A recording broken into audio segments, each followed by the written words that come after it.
80% of the chapter आज cover हो जाएगा, 80%। हाँ देख लो।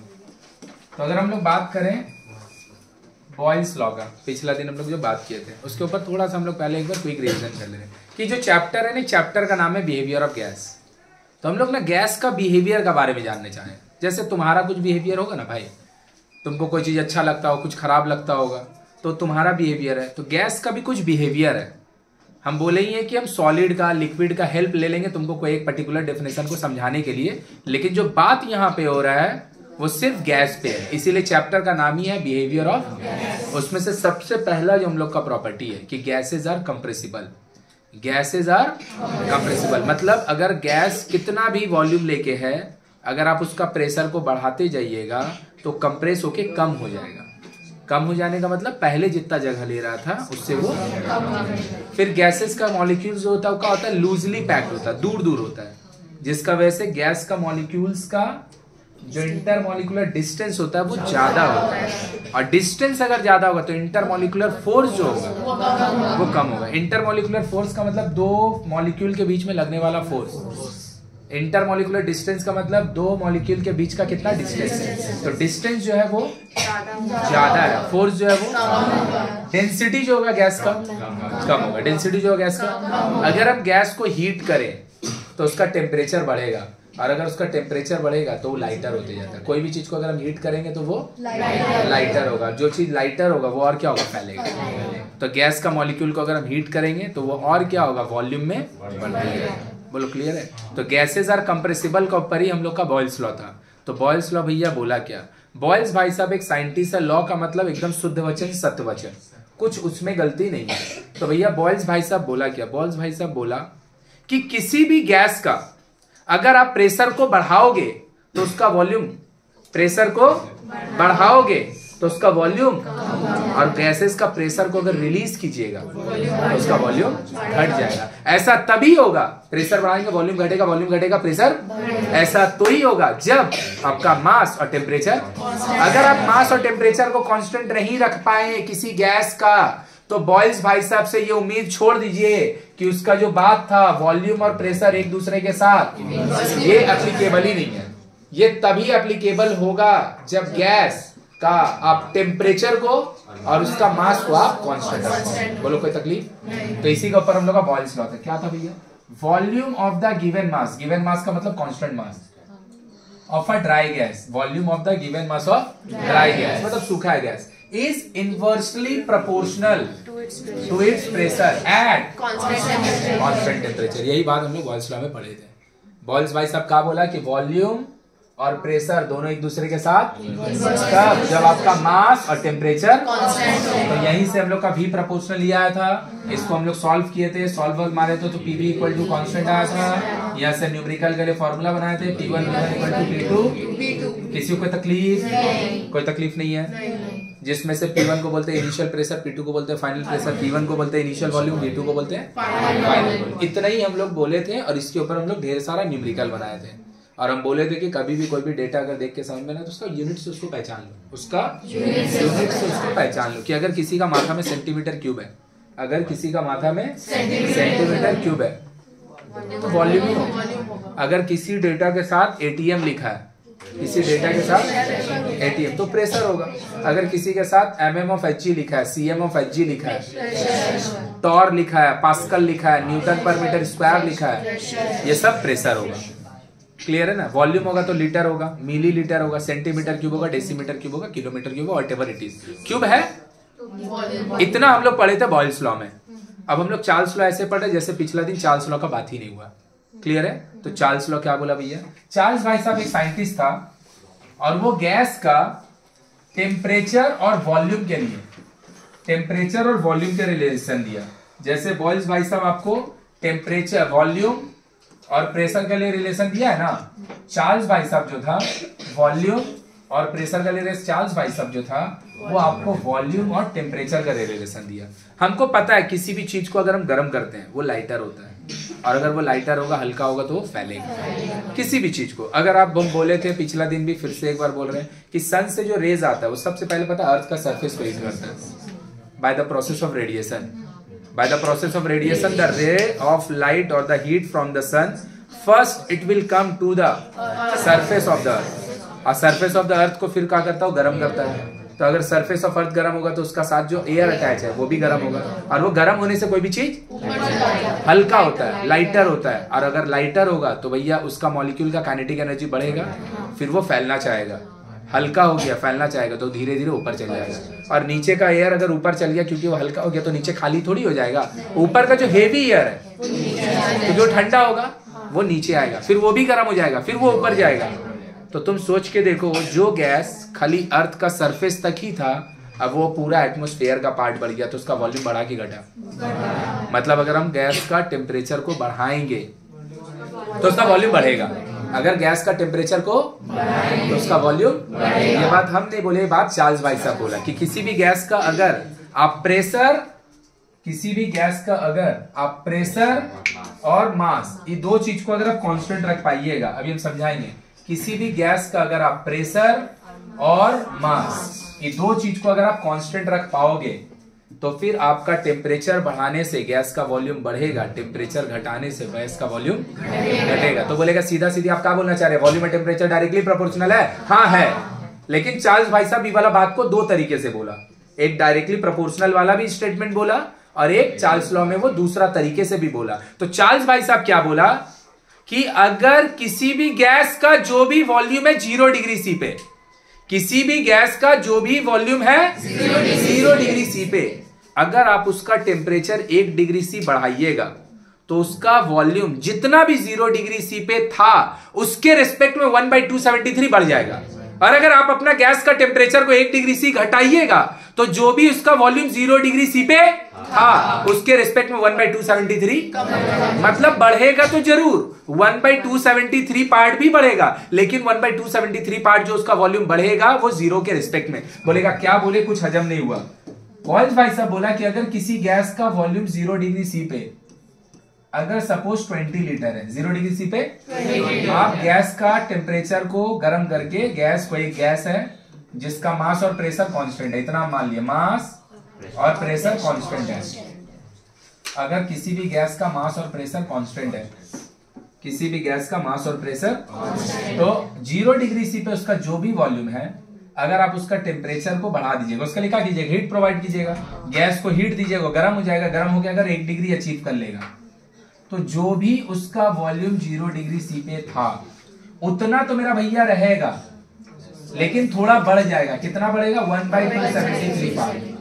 कितना के रिस्पेक्ट में, 0 के रिस्पेक्ट, कितना के रिस्पेक्ट में। और अगर आप उस गैस का वॉल्यूम को, टेम्परेचर को 1 डिग्री सी घटा दीजिएगा तो उसका जो वॉल्यूम है वो भी घट जाएगा। भैया कितना घटेगा, जो उसका 0 पे था वो तो रहेगा, -1/273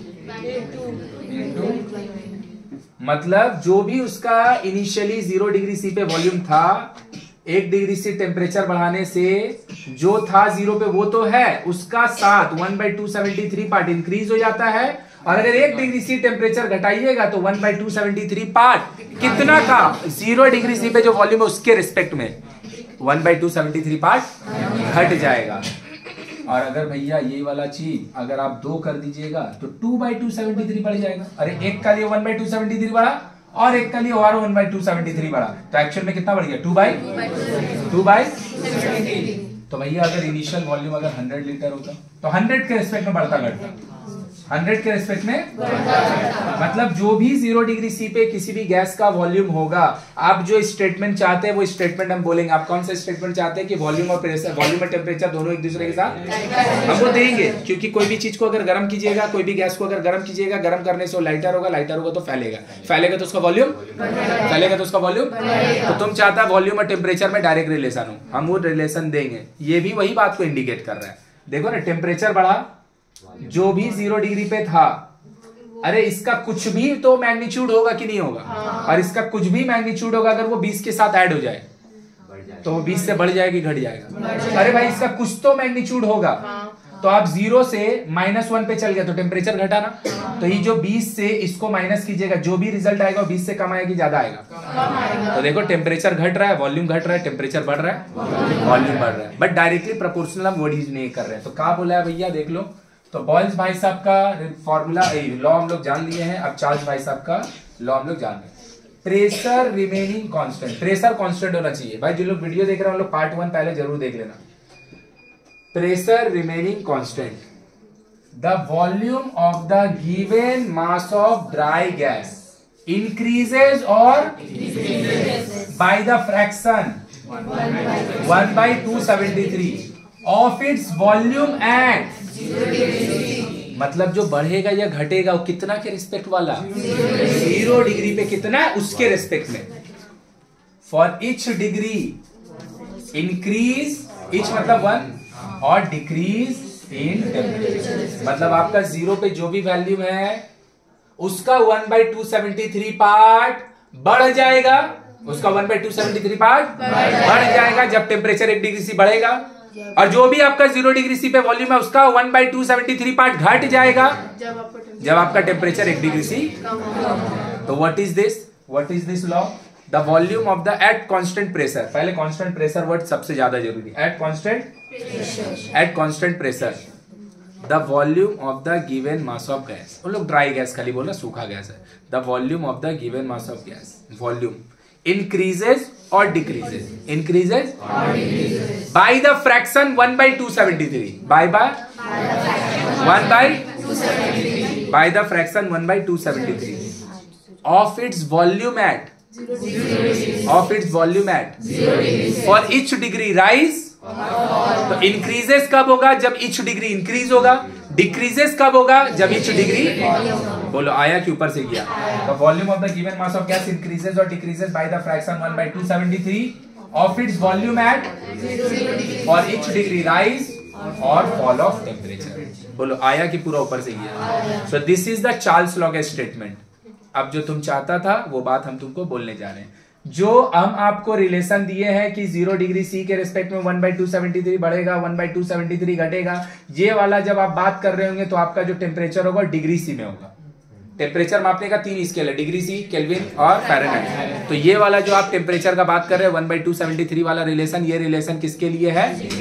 डिग्री सी के लिए। किसके लिए है? और आप जो डायरेक्टली प्रोपोर्शनल रिलेशन चाहते हैं, अब हम वहां पे आ गए। जो तुम चाहता था एकदम वहीं पे आ गए। बस एक चीज खाली आपको याद रखना पड़ेगा कि इस समय जो हम टेम्परेचर लेंगे वो केल्विन स्केल में होना चाहिए। किस में होना चाहिए? क्या लिखा देखो, चार्ल्स लॉ में बी रीस्टेटेड एज, फिर से बोला जा सकता है, volume of the given mass of dry gas is directly proportional. आ गया ना? यही ना वर्ड चाहता था, यही ना चाहता था कि टेम्परेचर अगर बढ़ेगा तो वॉल्यूम आ गया ना, डायरेक्टली प्रोपोर्शनल। डायरेक्टली प्रोपोर्शनल का मतलब क्या होता है भैया? एक बढ़ेगा तो दूसरा ही बढ़ेगा। The volume of the given mass of dry gas is directly proportional to its absolute temperature. Kelvin scale में जो टेम्परेचर होता है उसको हम लोग एब्सोल्यूट टेम्परेचर बोलते हैं। तो मतलब वॉल्यूम और टेम्परेचर दोनों एक दूसरे के साथ डायरेक्टली प्रोपोर्शनल तो होगा, लेकिन ये वाला डायरेक्टली प्रोपोर्शनल वर्ड तभी यूज होगा जब आपका टेम्परेचर जो दिया हुआ वो केल्विन स्केल में होना चाहिए। जो आपका टेम्परेचर दिया हुआ है, और अगर आपका टेम्परेचर डिग्री सी में वर्क कर रहा है तो फिर आपको 1/273 वाला बोलना होगा। तो हम कैसे समझेंगे? हमको अगर बोलेगा स्ट्रेट चार्ल्स लॉ, वो वाला लिखेंगे हमेशा। एक्चुअल में चार्ल्स लॉ वो है। अगर हमको बोलेगा straight Charles law in Kelvin scale, straight Charles law in absolute scale, इसको एब्सोल्यूट स्केल भी बोलते हैं। Straight Charles law in Kelvin scale, straight Charles law in absolute scale, ये वाला वर्ड जब यूज करेगा तो फिर हम डायरेक्टली प्रोपोर्शनल वाला लिखेंगे। बोलो आया कि ऊपर से गया? तो volume of the given mass of gas is directly proportional to its absolute temperature. लेकिन कब? जब आपका मास और प्रेशर कांस्टेंट, जब आपका मास और प्रेशर। और हम क्या बोले हैं, वीडियो 1 जिन लोग देखा उसको ही पता है क्या, कि अगर कभी भी कहीं पे भी डायरेक्टली प्रोपोर्शनल इनवर्सली प्रोपोर्शनल आता है, अगर कभी कहीं पे भी लॉ वर्ड आता है तो वहां से बनता है मैथमेटिकल, और वहां से जो मैथमेटिकल फॉर्मूला बनेगा उससे बनेगा मेरा न्यूमेरिकल। तो क्या हम बोल सकते हैं, लेट V बी द, देखो ध्यान से, V be the volume of the given. अच्छा, जो लोग पिछला दिन नहीं आया तो लोग को बात समझ में आ गया। V be the volume of the given mass of gas and capital T be the absolute temperature. Absolute मतलब temperature in Kelvin scale. हाँ ऑब्वियसली एट कांस्टेंट प्रेशर। तो चार्ल्स भाई साहब क्या बोला है, हम नहीं बोले इस सब, हम फिर से बोल रहे हैं। चार्ल्स भाई साहब बोला, हम खाली तुमको पढ़ा के समझा रहे हैं, हम बोले नहीं है ना। तो चार्ल्स क्या बोला है, V और T दोनों एक दूसरे के साथ, V और T दोनों एक दूसरे के साथ। और जब भी प्रोपोर्शनैलिटी का साइन हटता है, एक तो इक्वल टू आता है, एक तो कांस्टेंट आता है। हम वेरिएशन चैप्टर 13 मैथ में भी पढ़ाएंगे, तो हम तुमको बताएंगे कि ये क्यों होता है। लेकिन अभी हम नहीं जाएंगे क्योंकि इसमें आधा घंटा लगेगा, हम उसमें पीछे में नहीं जाना चाह रहे हैं। Equal to K T, where लिख देंगे, वेयर K इज कांस्टेंट। तो V by T is equal to K। जब भी तुमको चार्ल्स लॉ बोलेगा मेरा भाई, मैथमेटिकल फॉर्मूला अगर होता है तो जरूर लिखेगा कभी भी। तो what is Charles law, again not what is Charles, state Charles law, define Charles law, define नहीं स्टेट। स्टेट मतलब जो बोला है उसका स्टेटमेंट बोलिए। तो चार्ल्स लॉ वो वाला है, ये चार्ल्स लॉ इन। तो अगर खाली बोलेगा स्टेट चार्ल्स लॉ, वो लिखिएगा हमेशा।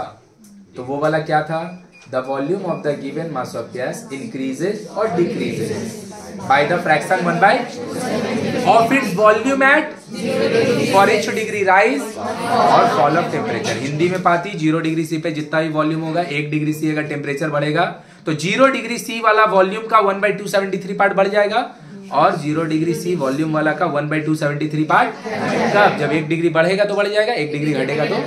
और Charles law in Kelvin scale का है, the volume of the given mass of gas is directly proportional to its absolute, लेकिन कब, व्हेन प्रेशर रिमेनिंग। तो बोलेगा मास तो कांस्टेंट बोल रहे, अरे गिवन मास का मतलब कांस्टेंट है। जो चीज तुमको दिया हुआ कांस्टेंट है ना, जो चीज तुमको दिया हुआ है, अभी तक तुमको तुम्हारा रिजल्ट नहीं मिला है तो तुम्हारा मार्क्स कुछ भी हो सकता है, नोन है, वेरिएबल है, कुछ भी हो सकता है।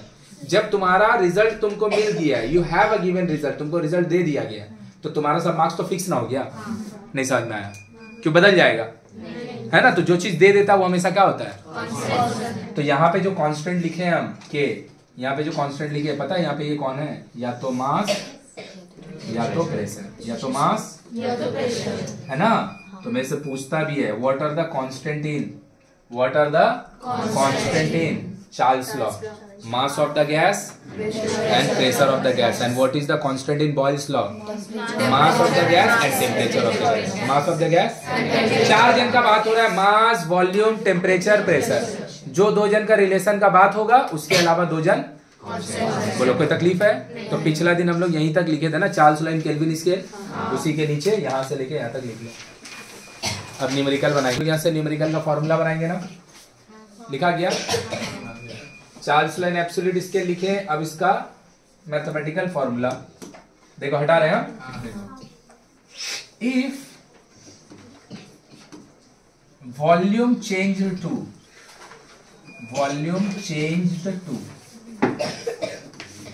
V1 V2 and absolute temperature change to capital T1 and capital T2। तो भैया आपका जो चार्ल्स लॉ आपको क्या बोला है, V/T equal to constant, V/T equal to constant.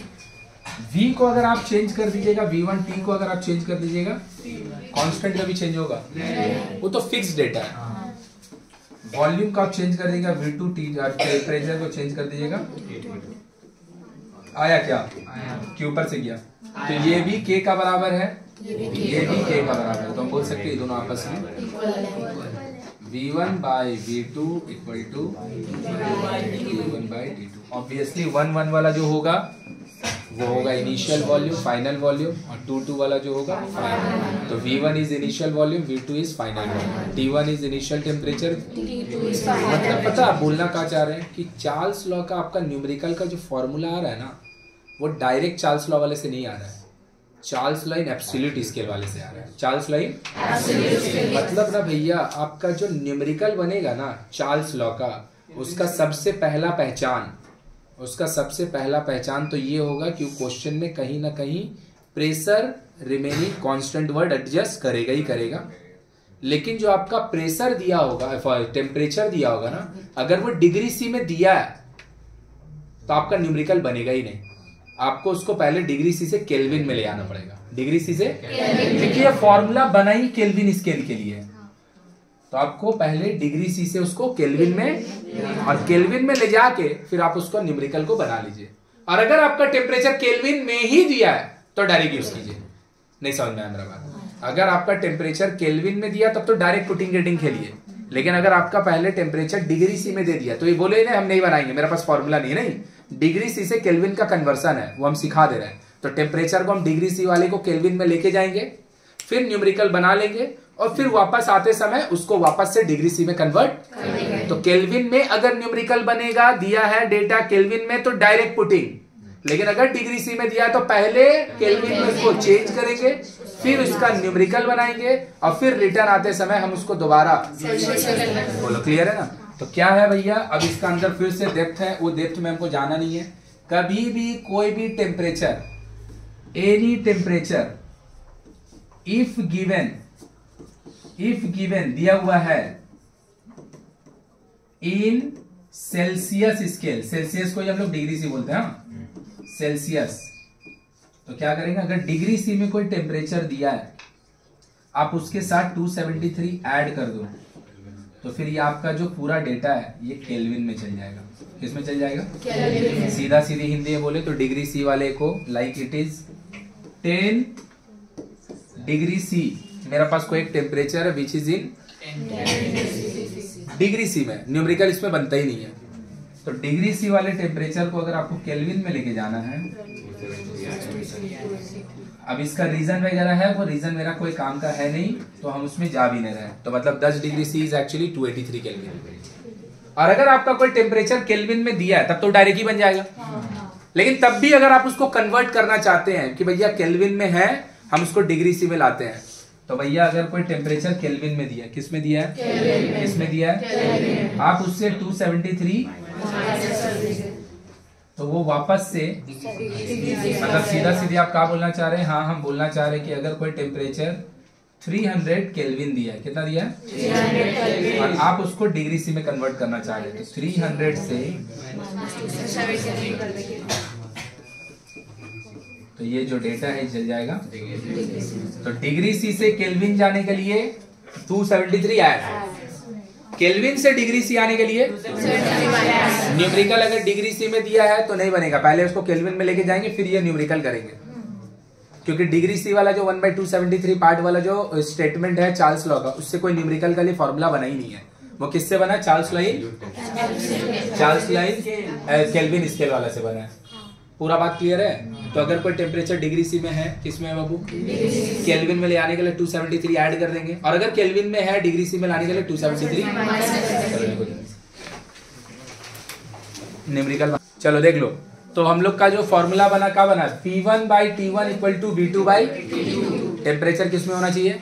कैसे हम समझेंगे कि कोई न्यूमेरिकल है चार्ल्स लॉ का है? तो भैया अभी तो समझ ही जाएगा, क्योंकि चार्ल्स लॉ पढ़ाया तो उसी का न्यूमेरिकल कराएंगे। लेकिन एग्जाम में कैसे समझेंगे? प्रेशर कांस्टेंट वर्ड कहीं ना कहीं एडजस्ट करके देगा ही देगा, और बॉयल्स लॉ का क्वेश्चन में टेम्परेचर कांस्टेंट वर्ड कहीं ना कहीं एडजस्ट करके देगा ही देगा। मास तो दोनों ही में कांस्टेंट है। अब आया कि कोई एक question, temperature remaining constant, temperature remaining constant. देखो कि अगर कोई एक क्वेश्चन है, हाउ वुड आई अंडरस्टैंड कि the question belongs to Charles law, कहीं ना कहीं प्रेशर कांस्टेंट वर्ड एडजस्ट करेगा ही करेगा, और जैसे वो एडजस्ट होगा हम समझ जाएंगे V1/T1 इक्वल टू V2/T2 लगेगा, विच इज चार्ल्स लॉ। जो पहले बोलेगा 1 होगा, जो बाद में बोलेगा वो केल्विन में टेम्परेचर दिया, डायरेक्ट पुटिंग गेटिंग खेलिए, डिग्री से में दिया तो पहले केल्विन में कन्वर्ट कीजिए। कोई तकलीफ? अगर क्वेश्चन पढ़ के समझ में आ जा रहा है तो ठीक है, नहीं तो डेटा को उसका यूनिट से पहचानिए कि कौन सा डेटा है। आई वुड नॉट सजेस्ट कि यूनिट से पहचानो, यूनिट से पहचानने का मतलब है तुमको कुछ समझ में नहीं आ रहा है, नहीं समझा। अ गैस ऑक्यूपाइज 5 लीटर, अरे भैया 5 लीटर का लीटर देख के हम वॉल्यूम क्यों समझेंगे? ऑक्यूपाई का मतलब होता है जगह घेरना, जगह घेरना कभी प्रेशर हो सकता है, जगह घेरना कभी टेम्परेचर हो सकता है। The gas having capacity 20 litre, capacity का चीज को इंडिकेट करेगा? क्या चीज को इंडिकेट करेगा? कैपेसिटी मतलब उसका कितना जगह घेरने का क्षमता है। तो क्या चीज को इंडिकेट करेंगे? वॉल्यूम को। बाकी अगर दिक्कत होगा तो यूनिट से हम पहचान सकते हैं। क्या बोला है? अ गैस एट 240 केल्विन, बस पहले बोल दिया तो 1 होगा, है ना?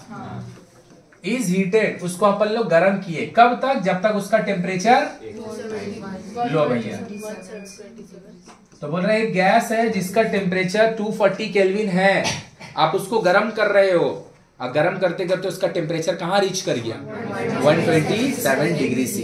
तो भैया T1 पहले दिया है, अब बाद में जो दिया है। अब तुम खुद से ही सोच के देखो, कहीं पे भी लिखा है ये इनिशियल टेम्परेचर है? अरे भैया अगर केल्विन किसी का साथ रखेगा तो टेम्परेचर ही ना होगा। अब पहले बोला तो 1 तो हम तो बोल ही दिए। बोल, बात समझ में आया कि नहीं समझ में आया? और ये क्या हो गया मेरा? T2, हाँ या ना? काम चलेगा? नहीं। 273 400 केल्विन आया कि नहीं आया? अब तुमको देख के समझ में आया एक्चुअली हीट किया है, क्योंकि इनिशियली उसका 240 था और यहाँ पे जाके अब तुमको देख के लगा भैया हीट ही नहीं किया। अरे भैया ये केल्विन में है, डिग्री सी में है, दोनों को सेम यूनिट में करेगा तब ना समझ में आएगा टेम्परेचर बढ़ रहा है या फिर बढ़ रहा है। क्लियर है? Find the percentage change. ओ, पहला ही क्वेश्चन अलग टाइप का आ गया। Find the percentage change in its volume of the gas. Find the percentage change in the volume of the. हम अभी ये वाला नहीं कर रहे हैं, थोड़ा सा हम परसेंटेज चेंज आगे का तरफ करेंगे। अभी हम ऐसे बोल दे रहे हैं लाइक कि इसको हटा दिए, फाइंड द वॉल्यूम, ऐसे लिख दे रहे हैं, find the volume, find the volume, find the volume of the gas if initial volume B 10 litre, initial volume भी 10 लीटर, प्रेशर रिमेनिंग कांस्टेंट। मतलब व्हाट आई वांट टू से, हम परसेंटेज चेंज वाला आगे करेंगे, उसमें ना मैथमेटिक्स इन्वॉल्व होगा, हम पहले फिजिक्स में इसको रखना चाह रहे हैं, तो इसीलिए हम बोले find the volume of the gas if the initial volume is 10। मतलब तुमको बोल दिया इनिशियल वॉल्यूम 10 लीटर है, तो आप मेरे को बताओ कि फाइनल वॉल्यूम कितना होगा, मतलब V2 मांग रहे हैं। और ये वाला बना देंगे थोड़ा देर बाद आके, प्रेशर रिमेनिंग, तो क्या हो गया? V1 by T1 equal to V2 by T2। Charles law का क्वेश्चन है, कौन बोला? प्रेशर कांस्टेंट बोला, सही बात? तो V1 10 लीटर, T1 240, V2 आपको चाहिए, T2 क्या बिना बनाए बोल सकते हैं, जो भी आने वाला है वो 10 लीटर से ज्यादा आने वाला है, क्योंकि टेम्परेचर बढ़ रहा है तो वॉल्यूम भी बढ़ेगा, क्योंकि दोनों एक दूसरे के साथ 1 2, सही है? तो क्या हो गया? 1/24 is equal to V2 by, तो 400 को अगर क्रॉस मल्टीप्लाई करते तो क्या होगा? 400/20 इज इक्वल में आया, 4 से काट रहे हैं, 600, 3 50 डिवाइड देखिएगा 50/3 जो होता है ना, 16/2/3 होता है, 16/2/3 होता है, क्या चीज? Litre.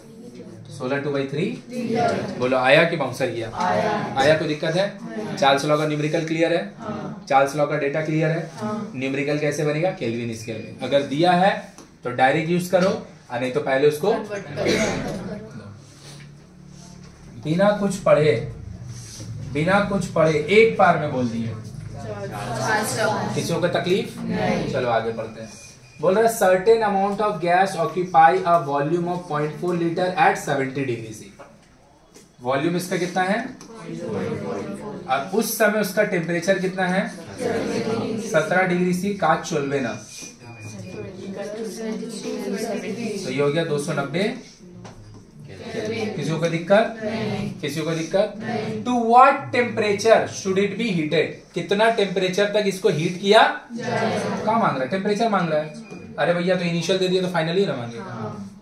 To it be heated such that its volume become, मतलब भैया वो वॉल्यूम दे नहीं रहा है, बोल रहा खाली वॉल्यूम डबल हो गया। वॉल्यूम अभी तो पहले कितना था? मतलब V2 को बोल रहा है 0.8, V2 को V2 बोल नहीं रहा, V2 तुमको खुद समझना पड़ेगा कि वॉल्यूम कहाँ हो जा रहा है। क्लियर है? तो क्या हो गया? चार्ल्स लॉ का क्वेश्चन है, कहां से पता चला? V1 by T1 equal to V2 by, सही बात? V1 0.4, T1 V2 T2 आपको 0.8 से 0.24 दो बार में कटेगा, क्रॉस किए तो T2 is equal to cross 500। Initial temperature किस में लेके आप काम कर रहे हैं, ये भी किस में आएगा, क्लियर है। अब देख, तुमको कभी क्वेश्चन में बोलेगा नहीं कि आपको जो फाइनल टेम्परेचर रिटर्न करके देना है वो डिग्री में देना है कि केल्विन में देना है। तुम खुद से ही सोच के देख, इनिशियल तुमको किस में दिया, केल्विन में दिया है। इनिशियल किस में दिया है, डिग्री से में दिया है। केल्विन में तो इसलिए क्योंकि न्यूमेरिकल नहीं बनता है, तो हमको क्या लगता है रिटर्न उसको डिग्री सी में करना चाहिए कि केल्विन में ही लिख के छोड़ देना चाहिए, क्योंकि हम लोग से कोई आदमी जिस लैंग्वेज में पूछेगा हम उसको आंसर भी तो उसी लैंग्वेज में ना देंगे। हम अगर तुम साइकोलॉजिकली सोच लेना, if I ask you what is your name, तुम कभी नहीं बोलेगा मेरा नाम ये है, तुम बोलेगा माई नेम इज। और अगर तुमसे तुम्हारा नाम क्या है तो तुम इतना पागल नहीं बोलेगा माई नेम इज, कभी नहीं बोलेगा। तो हम लोग से जिस लैंग्वेज में क्वेश्चन पूछेगा उसी लैंग्वेज में रिटर्न देंगे उसको। तो लैंग्वेज कौन सा है, डिग्री सी का है, तो उसको रिटर्न भी किस में मारेंगे, केल्विन में चेंज इसलिए किए क्योंकि न्यूमेरिकल डिग्री सी में बनता नहीं है। तो क्या करेंगे, आया कि ऊपर से चल गया, 270 माइनस करके देखेंगे 207 आएगा। कितना आएगा, 205, 307 आएगा। 300 क्या चीज, डिग्री, क्या चीज। और ये ज्यादा आना ही था ना, क्योंकि वॉल्यूम आपका अगर डबल हो रहा है तो टेम्परेचर भी तो आपका बढ़ेगा। वॉल्यूम आपका अगर डबल हो रहा है तो बोलो, किसी को तकलीफ है, तो आंसर इज 307 डिग्री सी। अब इसी का ना सेकंड पार्ट में बोल रहा है वॉल्यूम इज रिड्यूस टू, मतलब सेम क्वेश्चन फिर से repeat telecast, initial data same to same, initial data पूरा same to same, T1 290 kelvin, V2 इस बार बोल रहा है हाफ हो जा रहा है, मतलब वो बोल रहा है 0.2 लीटर हो जा रहा है। क्या हो जा रहा है, 0.2। तो बोल रहा है इस बार T2 कितना, भैया जितना भी होगा 290 से कम ही होगा, क्योंकि टेम्परेचर घटा है तो। और कौन सा लॉ लगेगा, क्योंकि pressure remaining, V1 by V2 T1, V2 by V1 0.4 T1 V2 T2 आया। ये एक बार में, ये दो बार में क्रॉस कर दे। अच्छा ये एक बार में, 145 बार में ना क्रॉस करेंगे, इसके नीचे कुछ नहीं है तो 1, इधर भी कुछ नहीं है तो 1, तो T2 इज इक्वल टू, अभी मेरा जो न्यूमेरिकल स्टार्ट हुआ था केल्विन में ना, तो जो आंसर आया वो भी, तो भैया जो T2 होगा 145 केल्विन होगा, लेकिन हम उसको रिटर्न किस में देंगे, तो केल्विन से डिग्री सी को, केल्विन से डिग्री सी में जाने के लिए 273, अरे भैया नेगेटिव आ गया तो आ गया, उससे क्या मतलब है हमको। तो 273 से 145 माइनस करेंगे, 273 से 145, 13 से 3 गया 8, इधर 6 से 4 गया 2, माइनस 128 डिग्री सी। और कम तो आना ही था, कम तो जल्दी से। तो देख लो मेरा भाई, फिर से आंसर हमेशा, 1 मिनट देख, अगर आंसर इनिशियल टेम्परेचर केल्विन में होता, किसमें होता, तो चेंज करने का जरूरत नहीं। तो आंसर केल्विन में जब आता ना वही लिख के छोड़ देते हैं, लेकिन अगर डिग्री सी में देगा तो पहले केल्विन में कन्वर्ट करेंगे, फिर न्यूमेरिकल बनाएंगे, फिर रिटर्न उसको किसमें करेंगे, डिग्री सी। समझ में आया। डिग्री सी से केल्विन जाने के लिए 273 ऐड, और केल्विन से डिग्री सी आने के लिए रुक जाओ, नया चीज बताएंगे, ध्यान से देखो।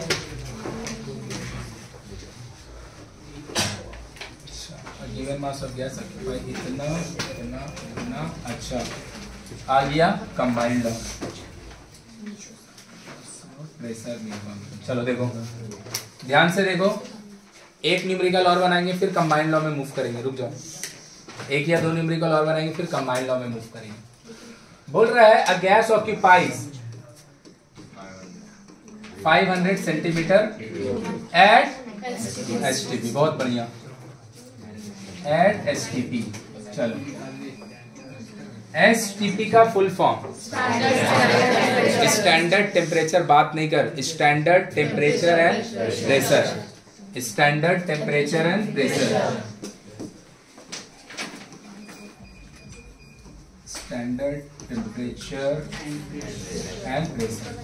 याद रखना जब स्टैंडर्ड टेम्परेचर बोल देता उन लोग, स्टैंडर्ड टेम्परेचर जब बोल देता उन लोग, स्टैंडर्ड टेम्परेचर बोल देता उन लोग, स्टैंडर्ड टेम्परेचर का मैग्नीट्यूड 0 डिग्री से होता है। कितना होता है? 0 डिग्री। मतलब लाइक ना हम बोल रहे हैं कि आई हैव x रुपीज, मेरे को 1x बोलने की जरूरत है नहीं। x लिखा मतलब 1x, कोई साइन नहीं लिखा मतलब प्लस है, तो बाय डिफॉल्ट वर्ड है ना। तो अगर हम STP बोल दिए ना और हमको टेम्परेचर बोलने की जरूरत नहीं, STP का मतलब ही 0 डिग्री से होता है। STP का मतलब 0 डिग्री से। और STP में अगर प्रेशर है तो ये होता है 1 atm, मत बोलो, आता है चुपचाप बैठो। 1 atm और 76 सेंटीमीटर ऑफ Hg या फिर 760 mm ऑफ Hg। मतलब अगर कहीं पे STP बोला है और STP में जो प्रेशर है, STP में जो प्रेशर है बोला मतलब 1 atm, बोला मतलब या फिर 76 सेंटीमीटर ऑफ या फिर 760 mm ऑफ।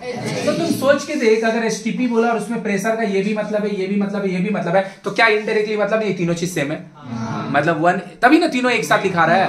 1 atm बोल देंगे तो भी चलेगा, 76 सेंटीमीटर ऑफ Hg बोल देंगे तो भी चलेगा, 760 mm ऑफ Hg बोल देंगे तो भी चलेगा। तो ये प्रेशर किस पे होता है भैया? STP पे। STP का साथ साथ कभी बार उन लोग NTP भी बोलता है। NTP का मतलब होता है normal temperature pressure. N stands for the moment they say STP और NTP, उसको प्रेशर और टेम्परेचर और बोलने की जरूरत नहीं है। याद रखेंगे हम, STP पे टेम्परेचर 0 डिग्री C होता है और 0 डिग्री C को अगर हम केल्विन में चेंज करें, अभी हम लोग पढ़े डिग्री C से एक है, केल्विन जाने के लिए 273 ऐड करते हैं, तो हम बोल सकते हैं हम STP पे 0 डिग्री C बोले या 273 केल्विन बोले, दोनों सेम चीज है। नहीं समझा? हम बोल रहे हैं a gas occupies 20 litre at STP, मतलब हम बोल रहे हैं गैस है जिसका वॉल्यूम 20 लीटर है, उसका प्रेशर 1 atm है और उसका टेम्परेचर, क्योंकि STP अपने साथ टेम्परेचर और प्रेशर लेके आता है, हाँ या ना? हाँ। तो क्या यहाँ से हम बोल सकते हैं a gas occupies 500 centimetre cube at ये बोलने का साथ वो बोल दिया कि टेम्परेचर आपका जो है वो 0 डिग्री C है या फिर 273 केल्विन ही लिख दे रहे, क्योंकि अल्टीमेटली तो इसी में काम करवाना है, हाँ या ना? हाँ। और जो प्रेशर आपका है वो 1 atm है, वो 1 atm। तो भैया NTP STP जब बोलेगा तुम कौन सा प्रेशर लेंगे? CM ऑफ Hg वाला लेंगे, MM ऑफ Hg वाला लेंगे या ATM वाला लेंगे? तो दूसरा डेटा किसमें उसको देख के लेंगे कि और जो दूसरा डेटा दिया अगर ATM में दिया तो ATM वाला ले लेंगे, CM में दिया तो CM वाला ले लेंगे, MM में दिया तो है ना, दूसरा डेटा किसमें दिया है? तो अभी हम ATM लिख लिए क्योंकि ये सबसे आसान दिखता है, छोटा है। बोल रहे एट व्हाट टेम्परेचर, हो गया बात खत्म, T2 मांग रहा है। At what will the volume of the gas be reduced by 20% of its. हम बोल चुके हैं रिड्यूस बाय और रिड्यूस टू। रिड्यूस बाय जब बोलता है तो आपका इनिशियली जितना होता है उतना तो रहता ही है, उससे माइनस होता है कितना जितना बोल रहा है, और रिड्यूस टू बोलेगा तो जो है वही। I have 100 rupees, my money is reduced by 70 and my money is reduced to 70। मेरा पास 100 रुपया है, my money is reduced to, मतलब मेरा पास 100 था 70 हो गया, अभी मेरे पास 70 है, मतलब 30 खर्च किए।